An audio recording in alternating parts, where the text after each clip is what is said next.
नमस्कार, आप देख रहे हैं रिपब्लिक नेशनल न्यूज। रामपुर के उत्तर प्रदेश में भिकिया समुदाय के लोगों ने इमाम हुसैन अलैहिस्सलाम को किया याद। मुस्लिम समाज ने शिया समुदाय मुहर्रम को 10 दिन तक चलने वाले मातम हाथ और छुरियों से मातम करने के बाद अपने इमाम हुसैन अलैहिस्सलाम और उनकी आल को खिजाए अकीदत पेश करते हैं। अधिक इबादत और नेक कार्य करने पर जोर देता रहा है। इस दौरान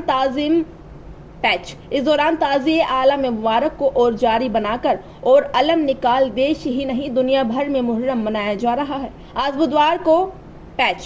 बुधवार को एशिया रीजन में इस पर्व की तारीख 10 तारीख मनाई जा रही है। मुस्लिम इतिहास के अनुसार इस दिन इस्लाम के आखिरी पैगंबर हजरत मोहम्मद सल्लल्लाहु अलैहि वसल्लम के वंशजों को इराक के एक शहर करबला में शहीद किया गया था, जिसके बाद उनकी याद में ही दुनिया भर में बसने वाले मुस्लिम शिया समाजन मुहर्रम को मनाते आ रही है। इस दौरान मुस्लिम समाज का एक पंथ शिया समुदाय इस पर्व को 10 दिनों तक चलने वाले मातम मजलिस और आलम मुबारक का जुलूस बरामद, वहीं इससे सिलसिला 2.25 महीने जारी रहता है। शिया समुदाय के घरों में महिलाओं से पुरुष की महिला से इसका सिलसिला जारी रहता है। इतना ही नहीं, अधिकतर मजलिस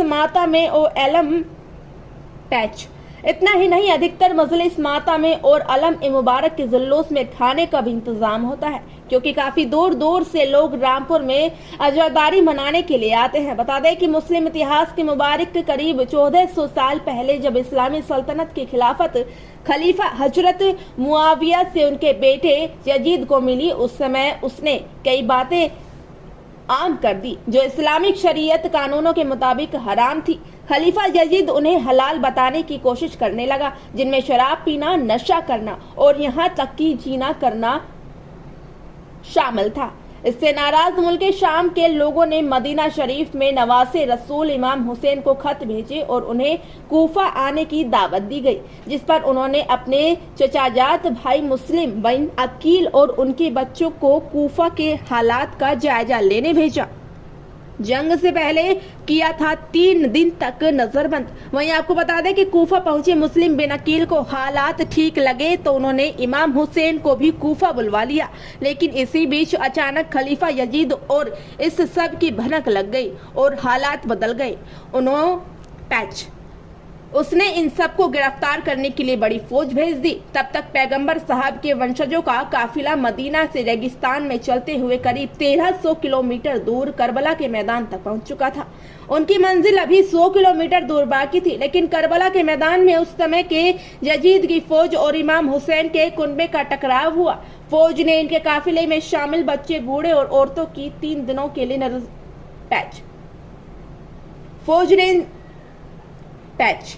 फौज ने इस काफिले में शामिल बच्चे, बूढ़े और औरतों को 3 दिनों के लिए नजरबंद कर लिया। इस दौरान नहरे फुरात के किनारे होने के बावजूद खाने और पीने का सामान लेने तक की इजाजत नहीं दी गई। यहाँ तक कि बताया जाता है कि इस्लामिक कैलेंडर के मुताबिक मुहर्रम की तारीख 10 थी, जबकि यजीद की फौज की तरफ से पहुंचे सिपाहियों ने करबला के मैदान में पैगंबर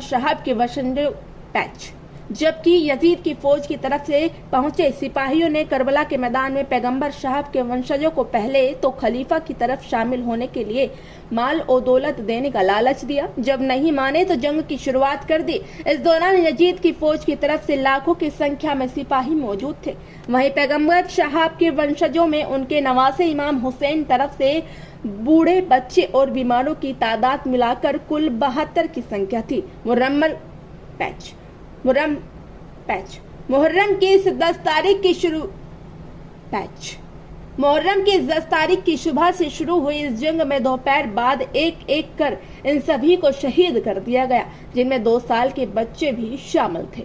फिलहाल इस खबर को लेकर आपकी क्या राय है? कमेंट सेक्शन में अपनी प्रतिक्रियाएं जरूर दें। बाकी ऐसी तमाम जानकारी के लिए आप देखते रहिए रिपब्लिक नेशनल न्यूज।